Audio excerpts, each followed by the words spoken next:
So ito guys, merong check engine ang aking motor, ang aking MIUI 125, and meron siyang error code na 42.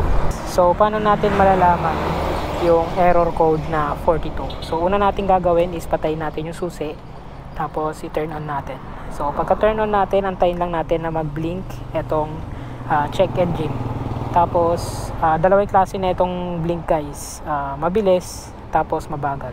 Yan. So kung mapapansin nyo, merong mabagal, tapos yun, mabilis. So ang bilang nung mabagal is every 10 yon, tapos yung mabilis naman is 1. So ulitin natin guys para bilangin natin. 1 2 3 4 1 2, yun. So napansin nyo, so merong mabagal tapos merong mabilis. So apat na mabagal, dalawang mabilis, yun. So ibig sabihin nun, error code 42. And ayon kay Google guys, ang error code 42, may sira daw sa kanyang speedometer. So ayun, tama, kasi kung mapapansin nyo ang aking speedometer guys, hindi gumagalaw. So dalawang possible na sira nito guys. It's either yung kanyang speedometer cable or yung gearbox, which is sana yung speedometer lang ang sira nito, dahil mas mahal yung gearbox guys. Nasa ano rin yun, nasa 700 plus, while yung speedometer cable is nasa 200 plus lang.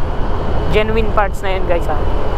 So paano nga ba natin malalaman kung ang sira is yung speedometer cable or sa gearbox na? So madali lang yan guys. So yun yung ipapakita ko sa video na to. And guys, so ito lang yung gagawin natin para makita kung ito nga bang speedometer cable yung sira. So kalasin muna natin to. Yan. So gamit tayo ng number 14 na open wrench.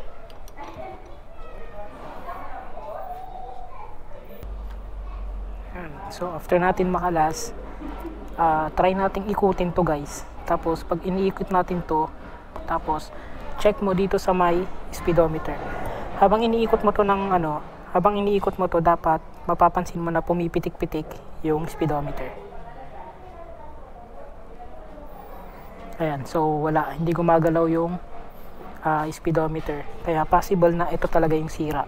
Tapos isa pa, para malaman natin kung ito talaga, try mong hilain to guys kung putol na. Ayun o,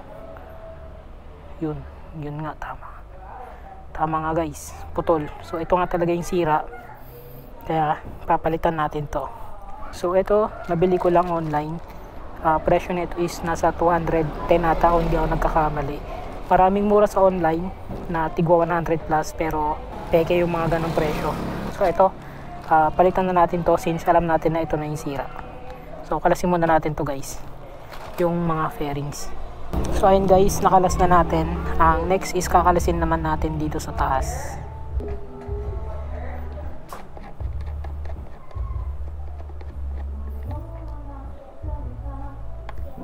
Ayan. So tanggalin lang natin, tapos isalpak na natin yung bago.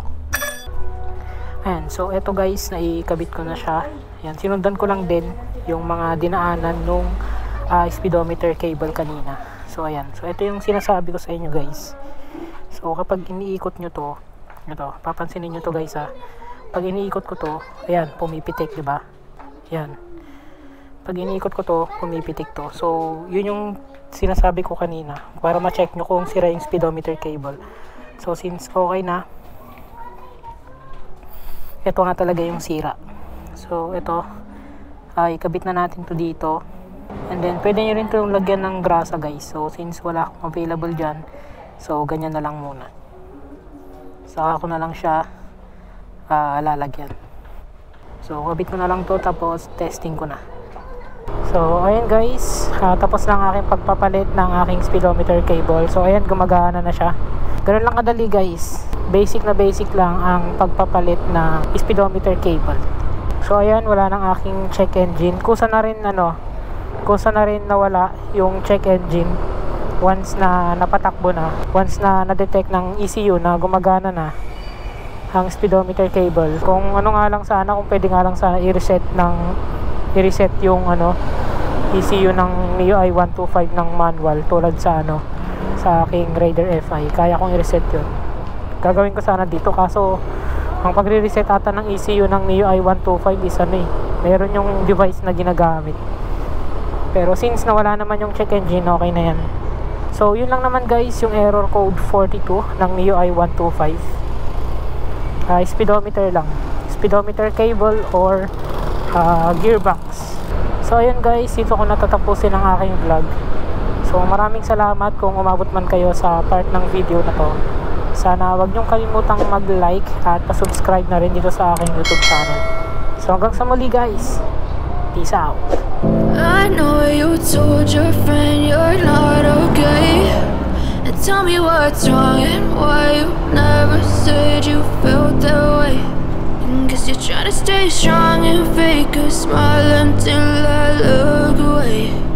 But I've known you too long, it hurts to